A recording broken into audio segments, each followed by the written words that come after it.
And here we are.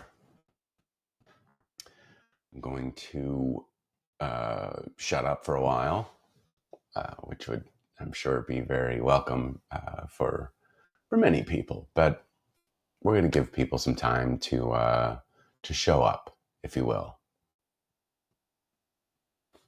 even if you won't. So, if you need to grab a sandwich, if you need to do a little bit more grout work on that bathroom reno, yeah, go ahead. I'll be here for just a few minutes, and then we'll get going. Joey, how are you? Oh boy, smart man. Yeah, it's that is a good one. It is a good one, and next to it is a a similar vault from Quantum Industries that I presume we'll get into. Won't that be exciting? Maybe it will. I don't know. Let's see. I'm over looking on the Facebook page because some people do have some legit questions, which is very helpful. Obviously, I'm going to tell you about the whole Concorde thing, and I'll start that. We'll kind of do that first. But I want to, just give things a little bit of time. Actually, while we do this, I'm going to, this week isn't officially sponsored, but to me it is, by Mucinex DM.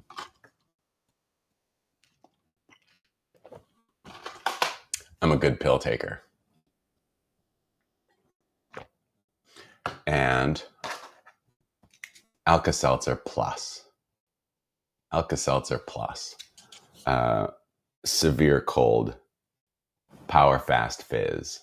Power Fast Fizz was one of my stripper names when I was dancing over at It's Raining Men back, you know. So we're going to let this kind of do its thing.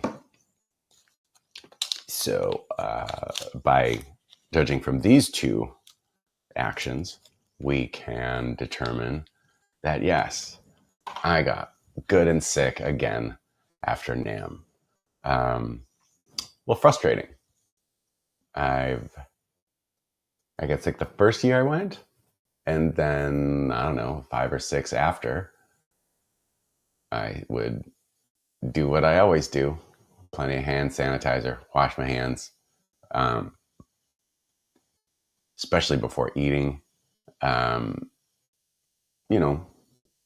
that stuff. And last year I wound up with COVID for the first time. And oh my God, that kicked my ass. And like, I know in general that I'm not right for about 3 weeks afterward. I'm usually just like really exhausted. But this year and last year have been, I'm just exhausted and sick. So that's fun. So this is the most, oh man, I got a cough. This is the most human I've felt since, I guess, well, I got sick last Saturday, so it's been a week. So that's cool. I'm glad about that. And it's like, whatever. I just got a really bad cold and I'm just exhausted. So boo, boo, boo hoo, I guess, is what most people would say. But you're not most people. No, you're nice. You'd say, oh man, that blows. That just blows. And it does. So I guess the thing that I'm glad about is that, like, I didn't feel it coming on until like Saturday evening. So that's okay. I just kind of felt a little garbagey in my chest. And things kind of went from there. Never get the last bit out. And that's where they put all the good stuff. That's where they put all the stuff that like actually kicks your cold's ass. You can never get it. What are you gonna do? What are you gonna do? Brent knows what's up. It blows. Yeah.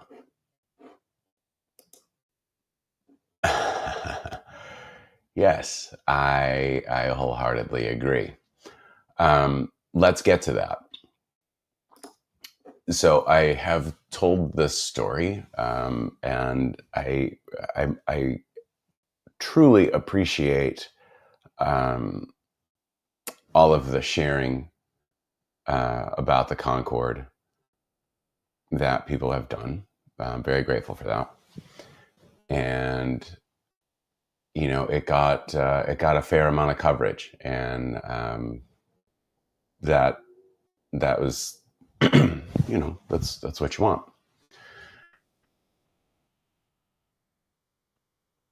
The story, what happened was, for the show, you can ship your stuff to the site and they will deliver it to your booth space. And you can, setup day is technically the Wednesday, the day before the show opens, but you can get there early.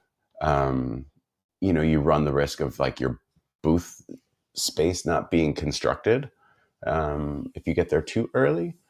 So like, you can get there Tuesday. You can get there probably Monday. I think I've done Mondays in the past. Back when I used to ship stuff to Grover's old shop, and then I would land Monday and go to his shop and finish whatever guitars I needed to finish. Usually I would, I wouldn't always get there in time for like badge pickups, whatever. So you ship your stuff there. And so my stuff was delivered to the booth. I'll get to that in a second. So I got to California on Tuesday. Went straight to, checked in at the hotel, which was right across the street, and went and got my badge. As you do. I had one of the Rolly, damn it, the Gator vault with me, because I took that on the plane. I figured, well, if according to the tracking, all of my stuff has been delivered, and it's been delivered to the convention center. So let's see if the stuff has been delivered, from like the convention center, like loading docks or whatever, to to the booth. So I get there, and the boutique guitar showcase, and some of the folks were there already. The lovely people that run the show, that was nice. Said, got to catch up a little bit. All of my boxes, but 2 were already at the show. Another one showed, a box of t-shirts showed up while I was there, maybe an hour later. And then so we were just down to 1 box. And I wasn't concerned at the time, because this was, they're still delivering stuff. At this time, as I'm walking through, people are putting booths together. There's a lot of people that aren't there. A lot of, people flying around.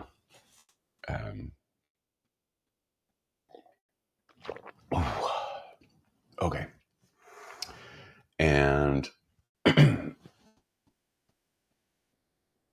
So I get, I make my stands and I put the 4 guitars that I have on the stands, and the Concorde was going to be in the middle. And, we get to that point. I'm like, well, all right, they're just, end of the, it's about 5 or so of Friday. Not, is it Friday? Tuesday. I'm sorry. Um, and I'm like, well, I've done what I needed to do. There's some work that I do need to do with one of the guitars, so I'm going to take that back to the hotel, and so that's what I did. And I figured that when I got back the following morning, Wednesday, which is setup day, my stuff will be there. The last, the Concorde.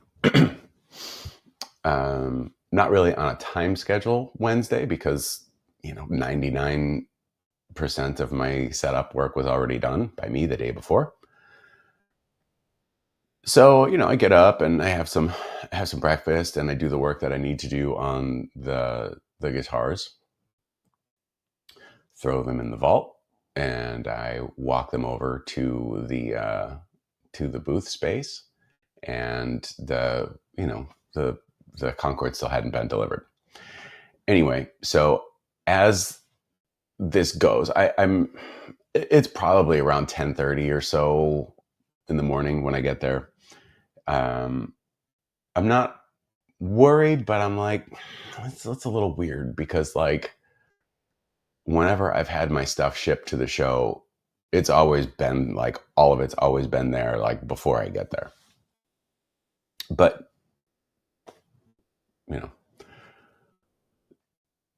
so I'm just kind of biding my time. A couple of hours after, we get to the point where I'm like, let's talk to some people. So there's the NAMM convention. There are the people from NAMM. They're not the ones that are actually kind of it's their show, but they're not, I don't want to say facilitating it. I don't know the right word for it, but the company that handles all of the material handling and just the running of the show is a company called Freeman. So I go, we talk to a couple of people from NAMM and a couple of people from Freeman, come to the booth, and, the Boutique Guitar Showcase folks, they know that, I'm missing a box and they're trying to be helpful. And, we're kind of operating under the belief that, there's a good chance that maybe it just got stuck in another booth. And I'm like, well, that's weird, but let's look. Not finding anything. Afternoon goes on. I have then I guess it's the shipping manager or the receiving manager of Freeman comes to the booth with their paperwork, their proof of delivery of my stuff. And so he shows me, yep, on Friday, on that Friday, I guess that's the 17th, we delivered 7 boxes to this location, and they have the last 4 digits of each tracking number. The only way that they would have those numbers is if they actually had them in their possession at one time. So I believe them that they dropped the stuff off. At the time they delivered the guitars to the booth space itself wasn't constructed. So I don't think there may or may not have been the pipe and the drapes, the curtains hang down, the carpet that's put down, then the other essentials. I don't believe that was there at that time. So you've seen you've seen what NAMM looks like, but what it looks like during setup is much different. It's just a big empty hangar. So it's entirely possible that my stack of boxes were just sitting open. Not the boxes themselves were not in the open, but sitting, kind of out in the open in this area. I don't know. But so much like with when you ship something somewhere and you have somebody sign for it, and we've worked with plenty of shipping companies in our lives to know that sometimes the signature isn't the actual person that received it. Sometimes it's the delivery driver or whatever. But what I'm getting at is that once they show it's been delivered and they have a signature, that carrier like can't help it. We did our job. We have proof that it was delivered at this time. This is the same kind of thing. So I had proof that all of my boxes were delivered from FedEx to the facility, to the convention center. And I have proof of Freeman delivering the boxes to my booth space. And again, all of the tracking numbers were listed on their sheet. And I don't send that stuff in advance. The only way they would have them is if all of those numbers is if they had them in their possession. Is it possible that somebody said, oh, well, I'm just going to write all these down and I'm just going to, I'll deliver, I'm going to take this one? Anything's possible. Do I think that's likely? No. But you know what? I don't know. Those of you who are watching, those who have followed what I do, clicked a like, bought a guitar, shared a post, all of that stuff. Thank you. And who I am. But nobody knows who I am. It's like I am our secret. And what I mean by that is, yes, like our boxes do have this logo on them. But the entire box was missing. It is and my remaining boxes that were at the booth when I arrived, those were all sealed. So it's entirely possible that someone just said, I'm gonna take this box, not knowing what was in it. And they just fucking took it. Anyway, so at this point, it's Wednesday, late Wednesday. It's at 5:00, and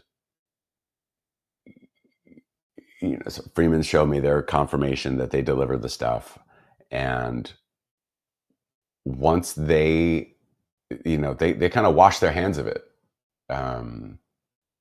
we delivered it. Next was to speak with Allied Security, the company that is in charge of the security for the show. There was no, I think it was the head of security that I spoke with at the time, and he was really just there to take my statement and to suggest I fill out a police report, and said, you got to do it online, and here's the link.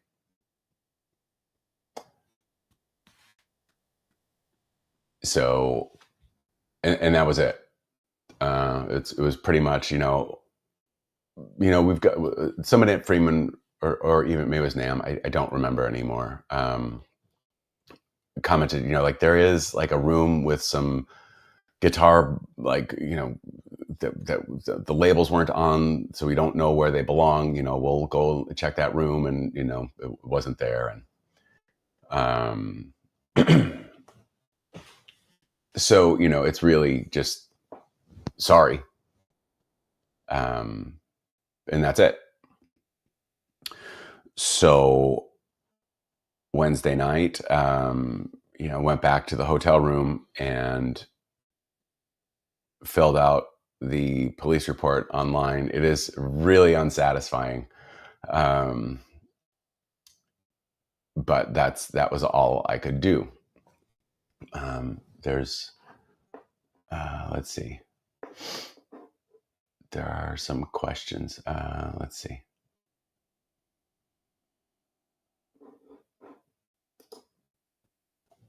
John, it was just one. So when we ship guitars, the smaller ones we'll usually put in like a dual mono gig bag. So like a 71 and a Stardust. So I can just ship, one box instead of just two. But for like the big stuff, like Concords, Supernovas, those ship in cases. So those are individual boxes. So it wasn't like here's a big like vault or like wood carton. Because like the other thing too is like, so this, my space was in the boutique guitar showcase, and I have I only have to bring 5 guitars. They're going to go on a table, and the rest of the booth is, decorated and that sort of thing. So there's not like a whole lot of things that I need to bring, like compared to when we had our own booth space. So yeah, it's just like if you were just shipping, just if you sold some guitars and you were shipping guitars to somebody, or if you bought a guitar and you had one shipped to you. So yeah, it's just a guitar box. And like I said, has this printed on it. It says fragile, not just emotionally underneath it. Yeah, so we had all of them, but one. Let's see. Yes. So let's talk about that. We'll leave that up. So, I went through the show, and I did my best. Quite frankly, really wanted to just shut it down and go, because I don't get attached to a lot of the guitars that we make. And it's not because I think one is better than the other, but this particular guitar, it was a test build for a lot of work went into it. And the paint job was something that I had in my back pocket for 20 years. And let me tell you, if you're trying to keep something in your back pocket, for that long, it's tough. We gotta wash those pants. Things come out of your pockets. I kept it in my back pocket for 20 years. And so, yeah, I didn't really want to post pictures of it, because in my brain, it was like, this one and the Supernova are going to be the really colorful, eye-catchy ones. Although this Concorde, to me, looks, I like the Concorde more than the Supernova, just from, I just have a lot more invested into it. I guess, I don't know. And so, dealing with that, was difficult. However, let's put things into perspective. There are people that, lost their entire lives and livelihoods because their house is burned down not far away from that location. So, we've all got, there's varying degrees of problems. Anyway, so it really did take the wind out of my sails for the show. I don't know that I'll go back next year. I don't know that I won't, but I guess we'll get to that later. But after I got, oh, sorry, there's a little bit more. So, show goes on, just like the song. And Saturday, one nice thing about NAMM now is that it ends on Saturday. So that's nice. And so Saturday, it's teardown time. We've got Adam was there to help me. Dave was there to help us, and my gosh, I'm like in a medicine head right now. I forgot the name of Dave's really good friend, who is such a really good dude, and I gave him a really good nickname of Moves, and Moves is awesome.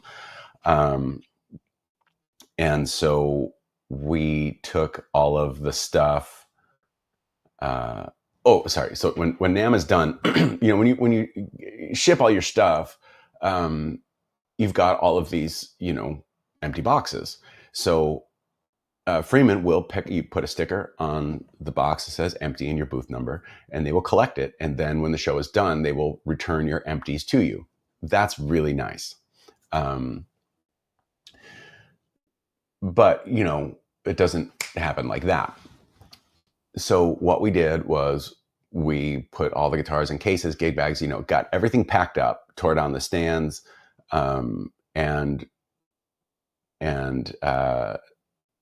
Adam, Dave, Moves, and I went from the convention center across the street to the hotel where we were staying. And then we figured that we would go have dinner. We had dinner at Roscoe's Chicken and Waffles, because why wouldn't you? And then we go, Adam and I go back to the convention center because maybe they've delivered our boxes. And then we were going to take the boxes back to our hotel room. And the boxes were there. And this was, it has been a couple hours already. It's maybe 7, 8 o'clock at night on Saturday. And so when I'm chatting with the lovely people that run the Boutique Guitar Showcase, they learned that the convention center owns this, the city of Anaheim or whatever owns the convention center. NAMM does the show. They rent out the convention center. NAMM hires Freeman to handle the material handling and whatnot. And then they also hire Allied Security, which they should probably hire someone else. So there are security cameras in the convention center. I was not made aware of that. Was not made aware of that at all. Not by Allied Security, not by Freeman, not by the people we spoke with at NAMM. Maybe all of them, maybe they didn't know. It's possible. The reason, well, and so then I, quite frankly, I was a little hot once I heard this, because I'm just like, well, why the hell am I hearing about this now? But they just learned about this now, and I'm like, okay, this is not some sort of conspiracy of like, hey, Sully posted a cool picture of a guitar, we're gonna fucking steal it. This is not what happened. I truly think this was a random thing. I do. But so then it's a question of, well, let's get in touch with whoever we can to see if we can get the footage, because we would have to request the footage from the convention center. So requests were made. And then that was it. We shipped the stuff back on Sunday. Was it Sunday? Yeah, Sunday. By that time, I was feeling good and sick. So then Adam and I just went back to the hotel, and we watched football. And I just kind of slept. Got home. I heard from a guitar company. So Shane, here's where I'm actually answering your question. So sorry for the wait. I have to find the text because I want to make sure that I have the name. That's not it. Oh, it was an email they sent. Excuse me. Okay. So this was Tuesday? Maybe I didn't see it until Wednesday. I don't know. My concept of time is, this past week since I've been home, is loose at best. The show, I got that. There's a company called Lamphen Guitars, Lamphen Guitars, Lamphen Guitars, out of San Francisco. They had a booth at NAMM. They weren't far from where the boutique guitar showcase was. Not super close, but not super far. And they had 11 guitars plus like an amp or maybe 2 amps or something like that stolen. And what happened to them was all of their stuff was on display for the duration of the show. And remember when I was talking about how Freeman will deliver your boxes to you? Of course you do. You're smart people. You remember things. They told me they had waited until about 10 o'clock for their boxes to show up. And then they're like, well, they haven't shown up yet. I guess they're probably not showing up tonight. So then they went back to their hotel. When they arrived at their booth space Sunday morning, all of their stuff was gone. That's fucked up. You know, I've seen, you know, people say, oh, with all that security all around. During the show, yes, there is a fair amount of security. Also, and this is anecdotal, but when I was speaking with the people at Lamphen, they told me that one of their first questions was, did anyone at NAMM or Freeman tell you not to call the police? And I'm like, no. But I'm going to be honest, it wasn't my first reaction, because I was kind of operating from the point of like, it's going to get delivered, to like, it's gone, file a police report here. But anyway, I'm like, well, no one told me not to call the police. Did someone tell you not to call the police? And he's like, yeah, NAMM told me not to call the police. Freeman told me not to call the police. We called the police, and we saw the security footage that they had. And it was pointed at, the camera was pointed at just a pillar, so you couldn't see anything. I don't think this is some huge like, oh, we're gonna fuck these two guys real hard. You know, I don't think this. It's just, I do think this is just a bunch of just really lousy circumstances, and yeah, you know, before the show and after the show, it is an absolute free for all.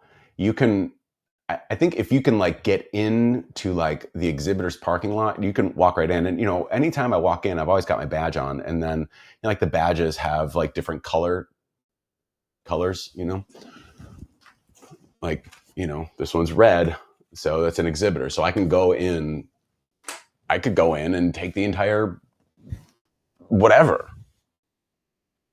if I wanted to. And if I was an awful person, I mean, I might think I'm a terrible person, but I'm not that kind of a terrible person. But you can just go in and grab whatever, especially like after the show is done. It's I mean, it's a mess. It's a huge mess. But yeah, so that's the fact that the security is so lax during those very crucial points is, it blows. Really, it's the best way I can put it. It blows. So, you know, that's that. Mike has a good question. At the very least, is there insurance that covers this? Yes. I do have insurance. You know, part of displaying at the show is you've got to have you have to show proof of insurance or spend $120 or something like that on insurance that's provided by a different company. So yes, I will have to file a claim with my insurance company, and there's that. So that's the entire story. I don't, the sentiment of, who's dumb enough to steal a guitar like that because you can't sell it. I understand the sentiment. You maybe can't sell it easily online. But let's be real.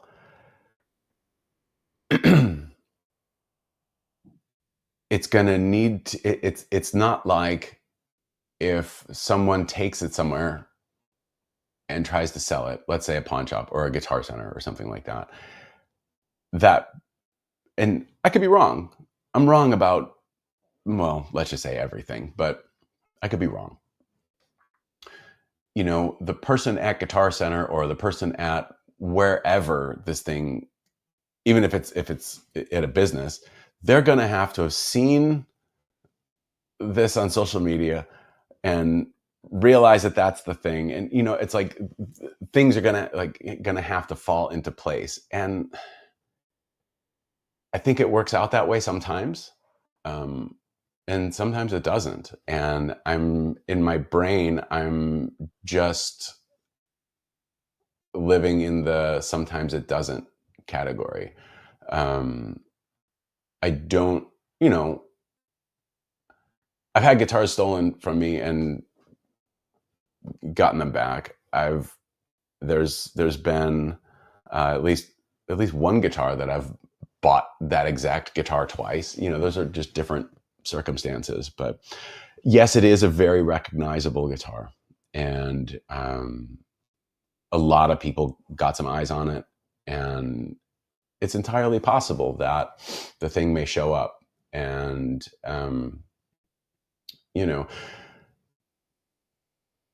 we'll see. I know it's very unsatisfying, but I'm trying to deal with life on life's terms, which so far has been a real not great thing. Anyway, so that's that. Ever consider putting it, like an air tag? I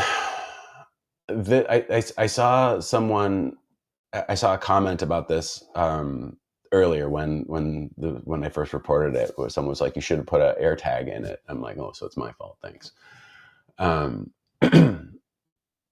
However, that's a really good idea.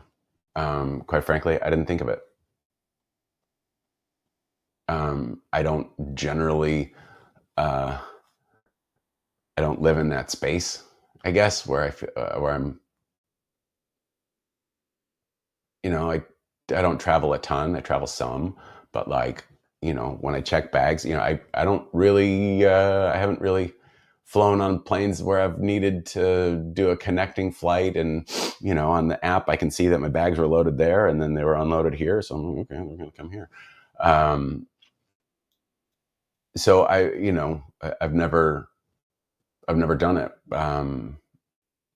I will going forward, because that would have been very helpful, and I really wish that I would have thought of it. I do.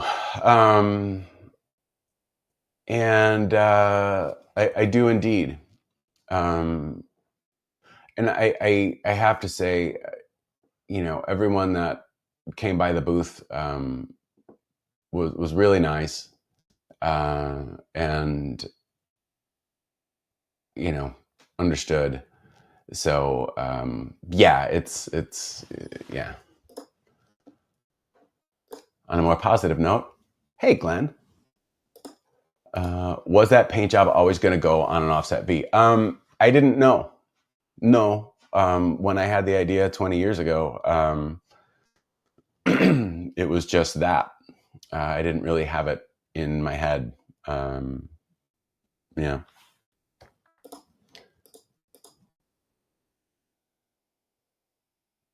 You know, that would be nice.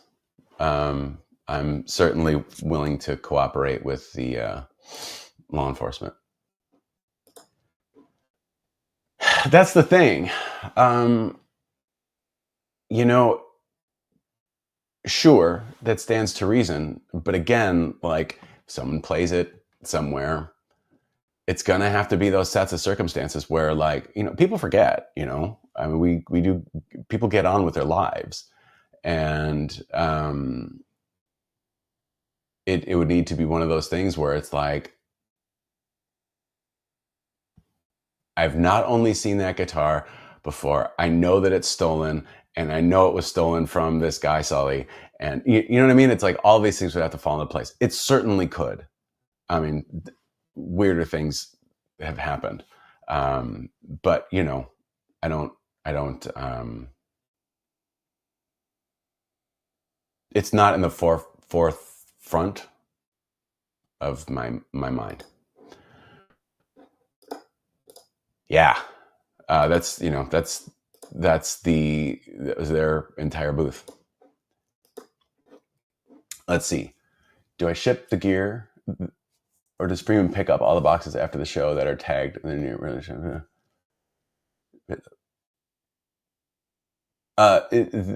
I ship the stuff to the convention center, and then they deliver the boxes to the booth. And they do have an itemized reporting of the boxes. Yeah, they have that.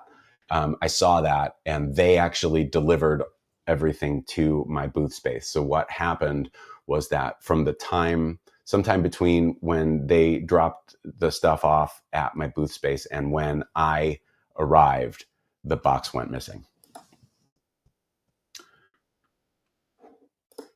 100%.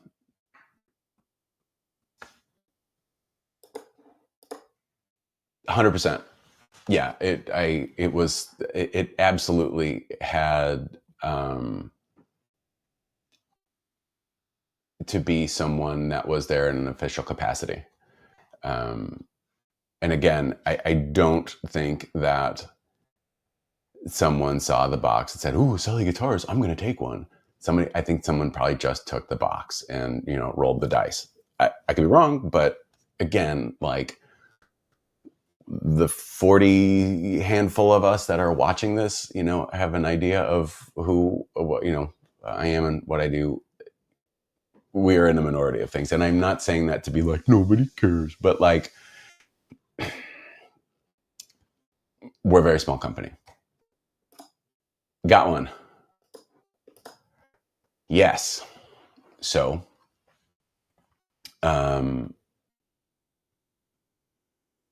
I was told that there were no cameras filming the area that the boutique guitar showcase was in. So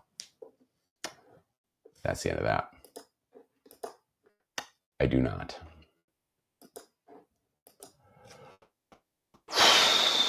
I don't know.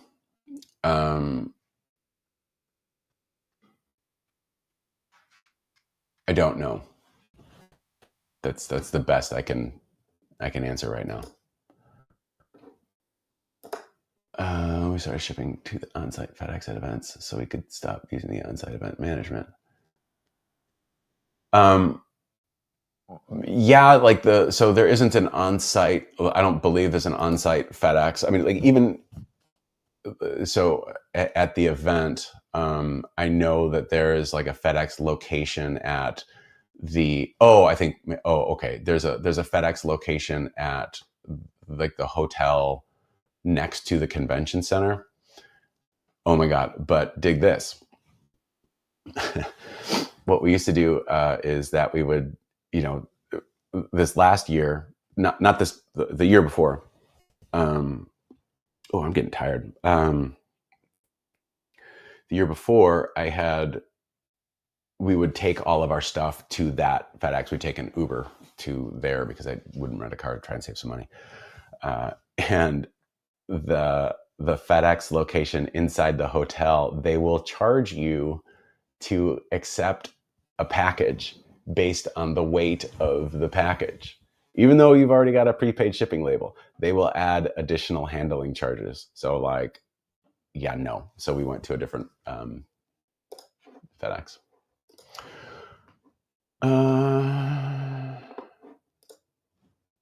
Thank you.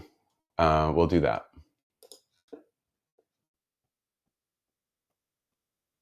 Let's see. We've got a lot of stuff.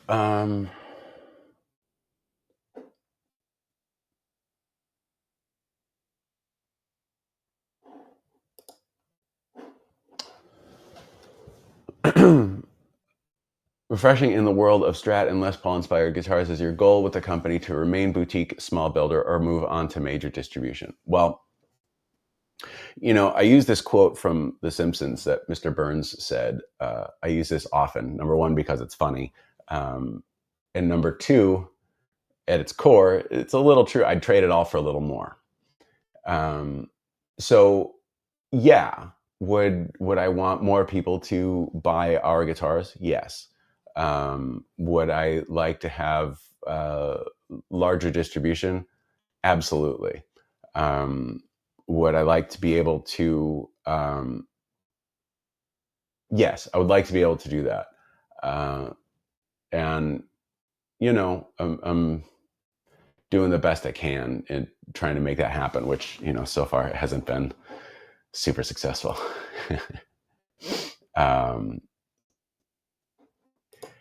Yeah, it's going to be at the point where I'm going to have to do that.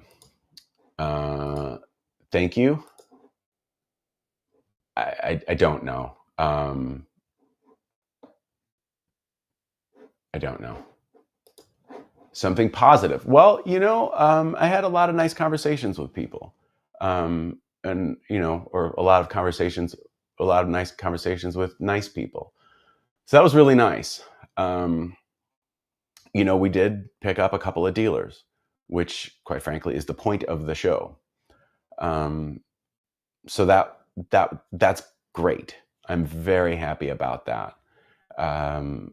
And you know, for a being, you know, a growing up I'm remaining a Jackson fanboy.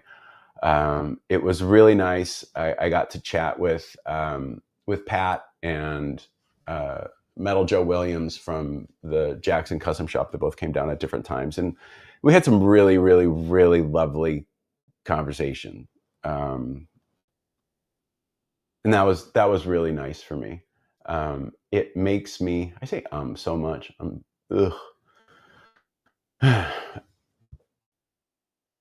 It makes me happy that there are younger people building those guitars that, you know, I know that Mike Shannon is still there, you know, but a lot of, you know, the guys that were there in the beginning that remained, you know, have retired or have been pushed out, in, you know, case of Tim Wilson, and which sucks because Tim's great. And it makes me happy that there are younger people that are still building those guitars and are aware of the history of those guitars when they were, you know, the old ones. So that was cool. It was visited by Jeremy Edwards of J. Edwards Guitars. He makes the fractal fret press, and I bought one when they first became available, and he's since made some refinements and it's not nice enough to give one to your pal Sully. So that was nice. Yes, I got to chat with a lot of really, really great people. So that was nice. It does have a serial number. All of our guitars are serialed. I do have plenty of progress pics. Yeah, I can totally prove that it's mine. So that's good. I sadly don't have a lot of pictures of it completed because I didn't get to finish it. There is a black anodized pickguard on the face of it that has, when I had them made, they were wired for a standard Concorde which would have two humbuckers, so a volume and a hole for a switch. This particular Concorde is one humbucker, just volume only. So I put this temporary, I put this plate on temporarily of the ones that I had, the knob and the switch, and had another one made for it that I brought with me and have in my backpack. So I don't have too many completed photos of it, which is unfortunate because it's a really rad guitar.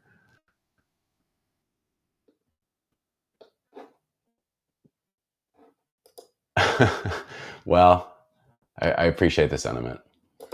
There's a lot of nice comments in here, and I really appreciate this.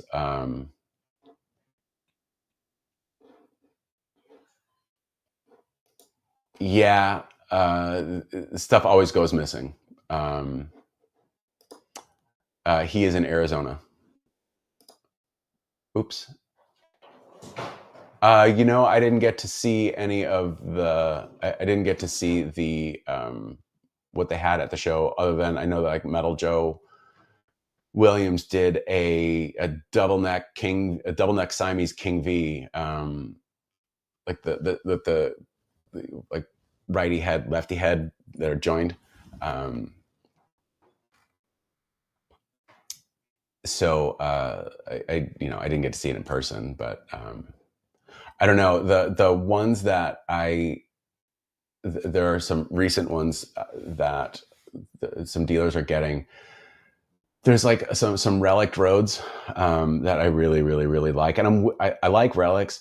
I am weird about relics on Jacksons though, because those guitars were never really shot in nitro, so like they don't age that way.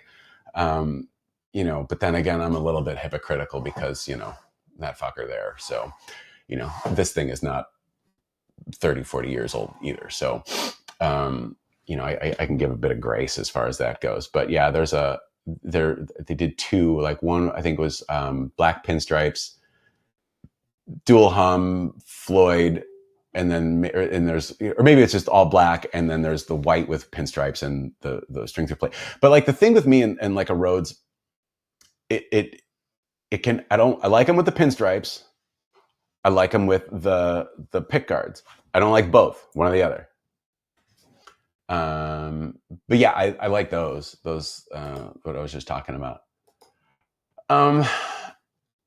It's hard to say. I don't really, I saw a lot of neat guitars in the boutique guitar showcase. I don't really go looking around a ton. I just don't. I'm not in the guitar buying public, so like, unless it's a friend of mine, I'm probably not really going to look at guitars. So yeah. Let's see. Already where? Yeah. Oh yeah, that's cool. Any update that can be shared about the the custom inspired run? Yes. So this is going to cut off in a few minutes, but the custom inspired run for the Conspiracy series. So that's the Stardust Deluxe and the 624T Purple Sparkle with the Pale Moon Ebony fretboard. Those are going to be ready to ship to me like within the next week or two. Like they're ready to ship the Stardusts. So I'm going to check in with my contact over there now that I'm feeling like semi-human, and we'll kind of get on that. And then like the 624Ts are going to be like right behind that. So no, definitely not. Stuff goes missing a lot. So hey man, I've put all my money in stupider things like selling guitars. No, I'm kidding. I'm only serious. So that's the story. There are some questions on the Facebook page of people that had some topics, especially like Guitar Builder just starting out. I think we'll have to get to that another time, and that's okay, right? Of course it is. Of course it is. That's okay. So that, and then the other run that you can still pre-order from that I would highly encourage you to do. Those guitars, I believe, should be in the construction process like Mayish, June-ish. So we'll see those soon too.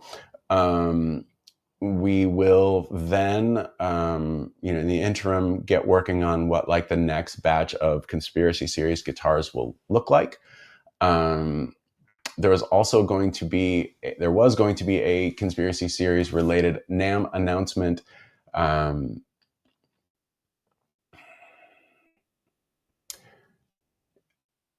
don't want to announce it because we're not set up to handle it just yet. So, but I hate to be the person that's like that posts like, "Oh man, big things are happening soon," but like, there's gonna be something that is going on with the Conspiracy Series that few other companies, I can only think of one, are doing with the import built, the overseas built guitar kind of thing. So that is super exciting. I think that, when we figure out what the runs are going to look like, it's really hard not to put too many options in there, because you want to have enough that people will buy something, but not too many that it's like, well, I really want this one and I really want this one and I can only get one of them. And it's like, I'm going to go and make a sandwich. So it often happens that, people will be like, oh man, I really like that 624, but like, I don't like reverse headstocks, or does it come in any other color but green? Or, we have a way of addressing those things.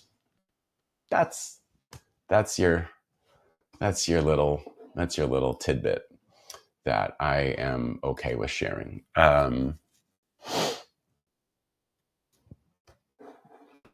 Oh, Jeff, that's nice of you.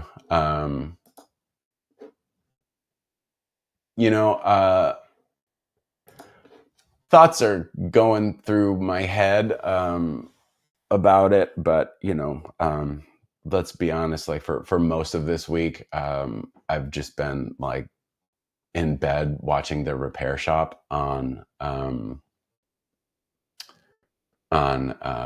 Amazon. I just have my laptop set up, and it's just a constant stream of The Repair Shop. Do you watch The Repair Shop? It's the sweetest. It's like a super wholesome. It's also like a really nice. It's a really good show. It's like it's in England, and people have all sorts of things that they bring in and that need repair, and the people at The Repair Shop, they do that for like free, and it's really nice. And yeah, watch The Repair Shop. You can watch it on Amazon. It's really nice. So like I would just have it open on my laptop and I would just watch, and then I'd fall asleep, and then I'd wake up and all of that. So yeah. So I haven't really had too much time to think about real things. I'm glad, Heath. I appreciate that. I'm happy to make that happen. Yeah. They do clock repair and all sorts of other stuff, like woodwork. There's, art that gets repaired. There's ceramics. There's all sorts of stuff. Oh, I'm sure it's going to destroy all kinds of stuff. But you know what? We'll wait and see. Maybe it won't be a big deal. Maybe it will be a big deal. Maybe it won't. I hope it won't. But we'll see. That's it. Thanks for watching. I hope you have a lovely day. Bye. I need more coffee.